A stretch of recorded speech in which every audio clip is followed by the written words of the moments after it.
everyone! In this video, we're going to talk about solving equations with special cases, or sometimes I refer to it as different types of solutions.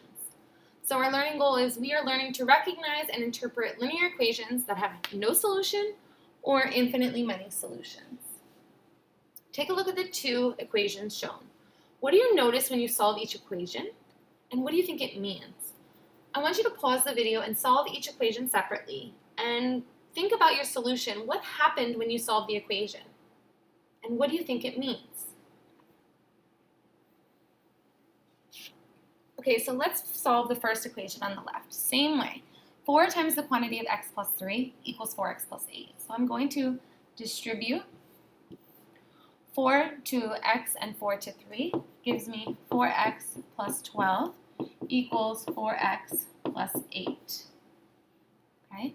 Now let's bring the variable terms together by doing the opposite of a positive 4x, and let's minus 4x on both sides.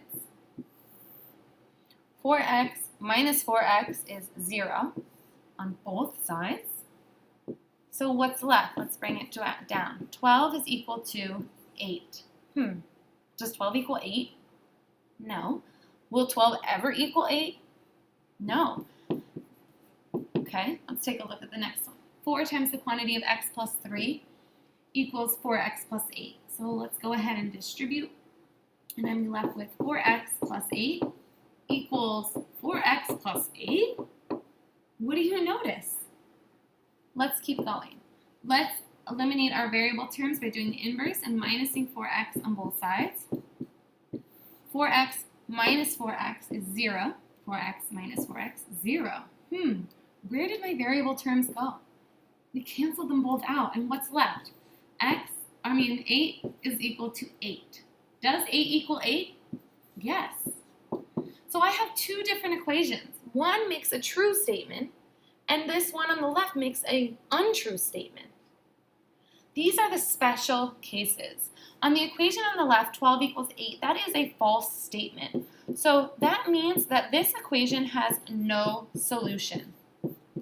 What does that mean? That means that there is no value of x that you can plug in, a 3 and a 3. You can't plug in a 2 and a 2. You can't plug in 0. There's literally no value for x that will ever make this equation true. Whereas this equation on the right, 8 equals 8, yes, that is a true statement. That means that this equation has infinitely many solutions. What does that mean?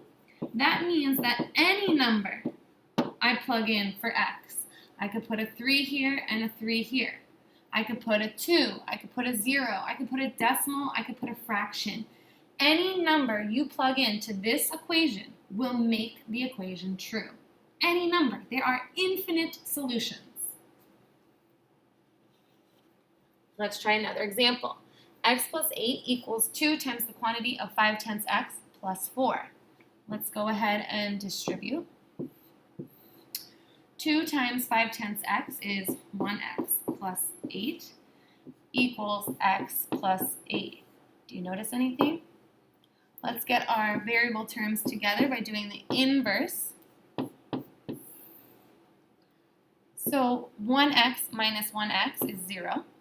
And on the other side, 1x minus 1x is 0. Our variable terms are gone. And I'm left with 8 equals 8. So here, what is the solution? You have to write infinitely many. Right? You know the infinity sign? Infinitely many. That means any number I could plug in. I could put a 0, and I could times this by 0. My equation will be true. I can put in,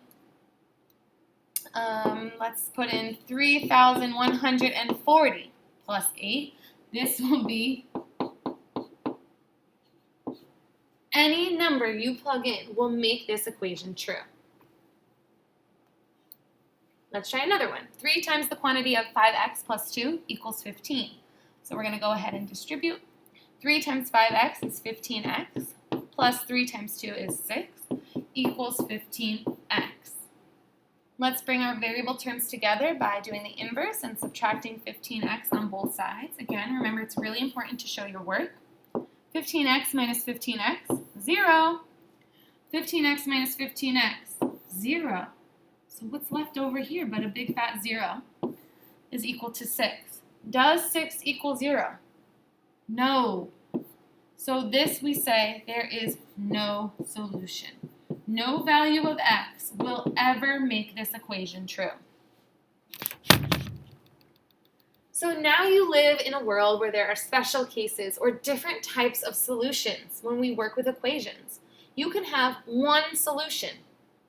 You can have no solution, and you can now have infinitely many solutions. So here's an example of a one solution. Let's go ahead and solve this one. When I distribute, I get negative 2x plus 10 equals 12 minus 3. Oops. Oh my goodness. If I distribute, what's 6 times negative 1/2 is negative 3x. I'm going to go ahead and bring my variable terms together. Let's add 3x to both sides. I'm left with x plus 10 is equal to 12. Let's bring our constant terms together. And I'm left with x is equal to 2. So our one solution looks like when x is a number.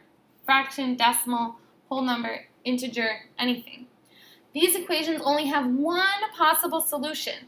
X could be equal to negative 9, x could equal 3, x could equal 0. All of these would be classified under one solution. The only possible solution here is 2. Nothing else, if you substitute it in, will make this equation true. Let's look at the middle. I have no solution. Let's bring our variable terms together by doing the inverse and adding 4x to both sides.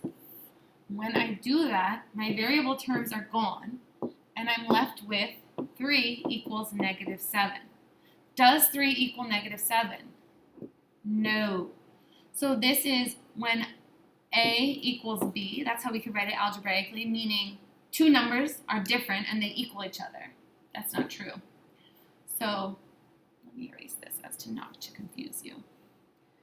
It says when solving an equation that has no solution, you will obtain an equivalent equation that is not true, such as 0 equals 2 or negative 3 equals 7. All of these fall under no solution.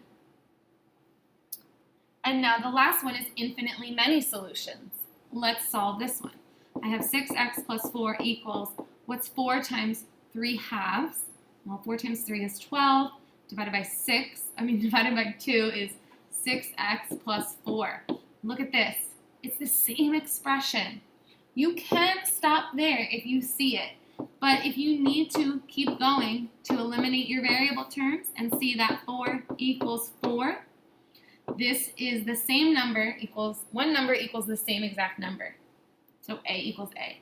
You will obtain an equivalent equation that is true for all values, such as, oh, look at my little typo here. Oh, here it is.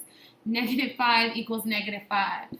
6 equals 6. 1/2 equals 1/2. All of these would fall under infinitely many solutions. You need to be able to look at an equation, solve it a little bit, and tell, is it a one solution, a no solution, or infinitely many? Last one. What about this equation? I have x plus 2 equals 2 plus 8x minus 3x. Let's combine like terms, and I'm left with x plus 2 equals x plus 5x. Okay, let's bring our variable terms together, and I'm left with 2 equals 2 plus 4x.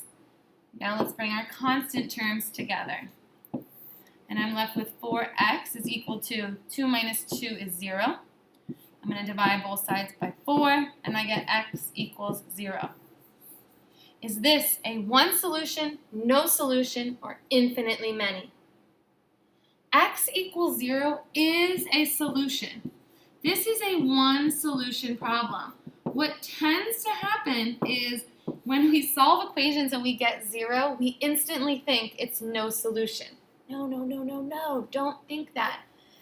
X equals 0 is a solution. It's one solution. The only number that will make this equation true is if x equals 0. So, if I go back one more slide, one solution, no solution, infinitely many. Let's try some on our own.